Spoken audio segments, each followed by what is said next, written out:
Barolo is one of the world's great wines. In this video, I'll discuss the background details of what makes it so special, along with what to look for when you're out shopping for it. Also included will be a tasting of two classic wines, a recently just released Barolo and another which is nearly 30 years old. Barolo is an appellation in the Piedmont region of northwest Italy. All Barolo is red, made entirely from Nebbiolo. While Nebbiolo is the most renowned grape variety, it accounts for less than 10% of the total vineyard plantings of the region, being reserved for the best suited top vineyard sites. It's a difficult grape variety to grow, and beyond Piedmont and some nearby neighboring regions, Nebbiolo has limited reach around the world, with nothing that approaches the distinctive character of Piedmont. Hi, I'm Bobpaulinski. I've been a master of wine for more than 20 years, and I've worked in the wine trade for more than 40 years. Most of my time is spent on my wine import business, but I post YouTube videos as often as I can. With this specific video, I started early morning, and this is going to go late night as I want to retaste the two wines after they've had some hours to aerate. Nebbiolo is thought to be indigenous to northwest Italy, although the exact location is not known. The name Nebbiolo may have been derived from the commonly found fog in the region that is known as nebbia. It could also be from the hazy, bluish-gray exterior of the grapes themselves. Barolo and Barbarseco are often compared to one another. Both are great wines made from Nebbiolo with vineyards that are located just a short distance apart. Barbarseco generally comes from lower altitude vineyards, oftentimes more nutrient-rich soils versus Barolo. The end result are wines that are softer and more approachable at an earlier age, but there are plenty of exceptions, and the difference becomes more difficult to discern as the wines age. There are plenty of great Barolo vintages currently available, with three consecutive outstanding vintages with 2018, 2019, and 2020. All are widely available at the present time. 2020 is often viewed as being a little more accessible early on, but that is only a general rule. One call out, be mindful of wines that hit the 15% alcohol level. This can oftentimes be too ripe, and the elevated alcohol can cause the wines to be out of balance. This is quite common with vintages like the 2015, which was very hot and dry. Barolo experienced a significant change in the 1970s when Prunato and Vietti led the way for Cru, or single vineyard bottlings. Up to this point, Barolo was typically made from a blend of vineyard sites. Single vineyard sites do not necessarily mean better wines, but they nearly always mean more expensive wines. Choosing wisely makes all the difference here. Barolo must be aged for 3 years prior to release. Barolo Reserva must be aged 5 years before being released for sale. If you're looking to buy Barolo, check the description below. There I'll list a number of producers to search out, along with some details on recent vintages, longevity or seller potential, along with expected price points. Now, about 30 years ago was the first time that I traveled to this part of Italy, and at the time there was something going on called the Barolo Wars, so-called. It was the traditionalist versus the modernist. Each had very different views of what Barolo should be. With the modernist, it was shorter maceration times and a greater influence of new oak, French oak, and smaller barrels. With the traditionalist, it was an extended maceration time with less overt influence from oak. Generally, they were using neutral oak and larger barrels. There are a number of other differences, but these are two primary points. Now, in recent years, that line has become very much blurred.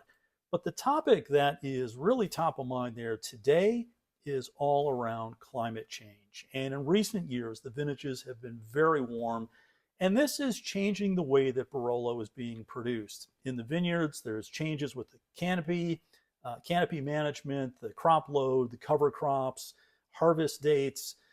Within the winery, there's also some changes oftentimes with maceration times, usually tapped down a little bit in the warmer vintages. But essentially, the focus is maintaining that sense of place, that character that makes Barolo so unique. It's time for the tasting. First up is the 2020 Veglio Barolo DOCG. I chose this wine for a couple of reasons. It's an excellent source. I'm impressed with the wines. but also it has very good availability in the US, Europe, and Southeast Asia. The wine is fermented in stainless steel, then it's transferred to small oak barrels. Only 20% new oak, the rest is previously used. For me, I like this ratio. Less oak plays more of a complementary role. Also, there's a range of Cru Barolo as well. I put a few comments in the description below if you'd like to check that out.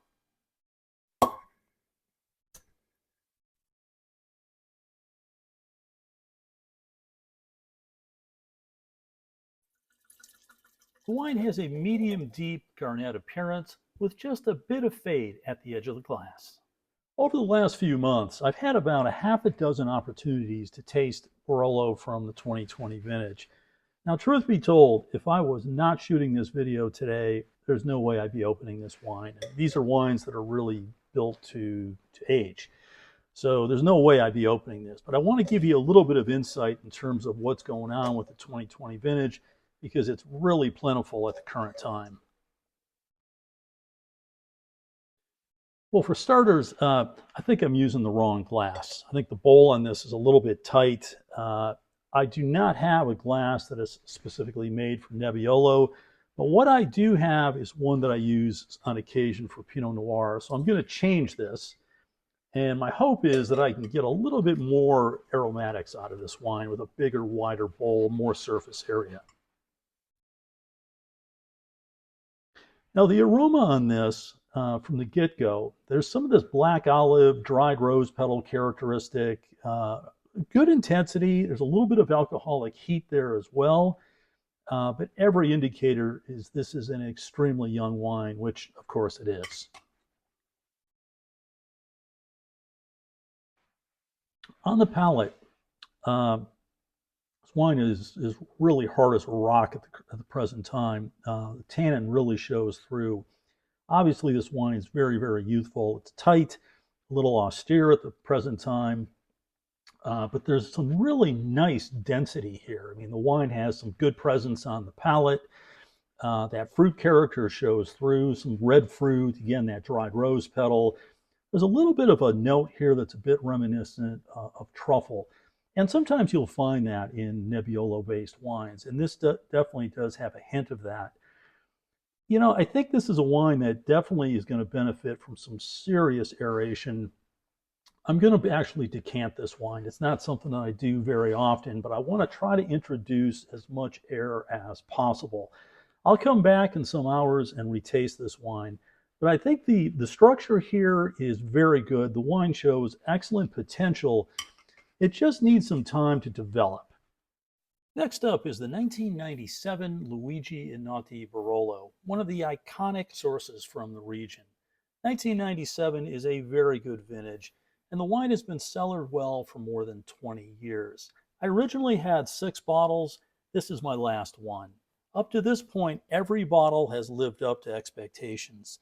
Notice the alcohol level at 13.5. This was common a few decades ago, but in general, that number has bumped up in recent years. Also, notice the fill level is very good, and the cork looks to be in solid condition. These are 2 signs of a well-stored wine. The color of the wine looks healthy. It's moderately deep at the core, and there's just a slight amount of browning at the edge of the glass. For starters, with the cork, you can see there's some bleed up the sides of it, but the cork's actually in good shape for being 25 years old. It's solid, it's not crumbly. I think this is a cork that has done its job. Now, in terms of the wine, the aroma,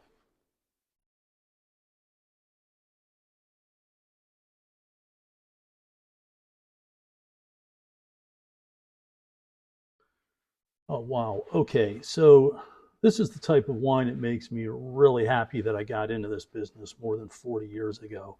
This smells amazing.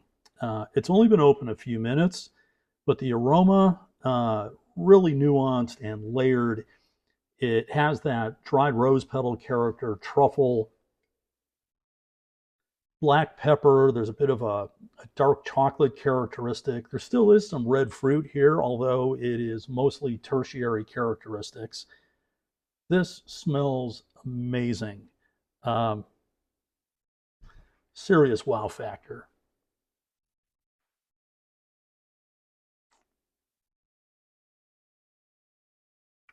On the palate, all those characteristics from the aroma follow through. There's some good body here, some nice acidity, and even though it does have those tertiary characteristics that are inherent with bottle age, there's no lifted volatile acidity. There's no sharpness, no coarseness in this wine. It's really holding together extremely well. The tannins are still evident. I think this wine actually could go another 5, 6, 10 years or so if it's stored correctly. It's beautiful. The wine is really stunning from start to finish. I'm curious to see how this develops with some time. But right now, this wine is just dazzling. I mean, this is one of the better wines that I've had all year long. So let's come back to this in a few hours.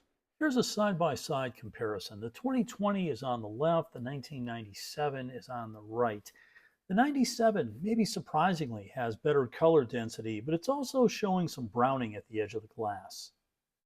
Through the magic of YouTube, it's 9 hours later. So at this point, I'm revisiting the 2020 Barolo. Keep in mind, I did decant the wine. I actually had 2 decanters, and I dumped the wine back and forth between the two about 10 times to try to really aggressively aerate the wine. And around hour 3 or 4, there started to be a noticeable change, and that change was with the aroma.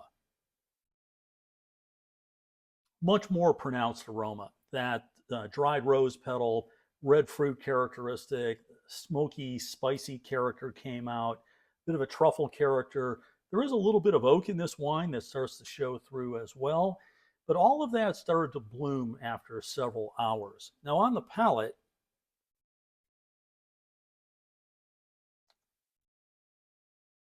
I think I described this wine as either hard as a rock or hard as nails. It was a tough wine when I first opened it, and it's still obviously very youthful. And that time in a decanter, it can do some wonderful things to open the wine up, but it's not a replacement for bottle age. So this is obviously a very young wine. It has not hit its full potential, but the raw material here is excellent. And I think the aging potential here of 10 years is a slam dunk. No trouble whatsoever in that regard.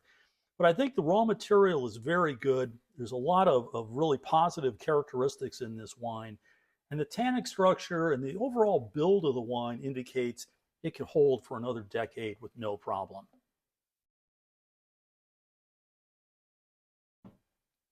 Yeah, I'm really liking this wine a lot now, and there's still a fair amount left. I'm curious to see how this tastes in the morning, and if it's still showing quite well, I'll probably do a YouTube short to supplement this video. But love this wine. It's really solid. It just needs a good deal of patience. So next up is the revisit of the second wine, the 97 Luigi Einaudi. Originally, when I popped this wine was tremendous right out of the gate. And while the 2020 was doing this nice climb up and improving bit by bit, this wine, very different story. After about 3 or 4 hours, when the first wine was really starting to shine, this one was starting to fade. And this is what happens oftentimes with older bottles of wine. When you open the wine and it's exposed to oxygen, the molecular changes tend to be very quick. And sometimes these are wines that can go into decline quickly. Now, I don't think this wine has gone like full on, taken a nosedive, but it certainly is not getting better with aeration. Yeah, the aroma, those tertiary notes are really showing through. And while I was just doing cartwheels over this wine when I first opened it, I'm going to backtrack a little bit on my statements. This wine actually is starting to fade a bit. So with it being my last bottle, I'm actually okay with it. But the aroma is still very nice. Again, that tertiary character shows through. All that truffle and chocolate and a bit of red fruit show through. There's something here that's a bit reminiscent of soy sauce. And sometimes you'll find that in wines that have a good amount of bottle age to them. but still very interesting on the aroma, but it's certainly not on the rise. If anything, it's plateaued, maybe slightly in decline.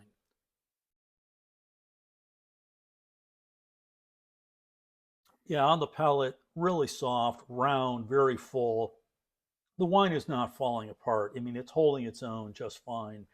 But I think it's right at that crest of the hill. It's not something that I'd want to keep any longer.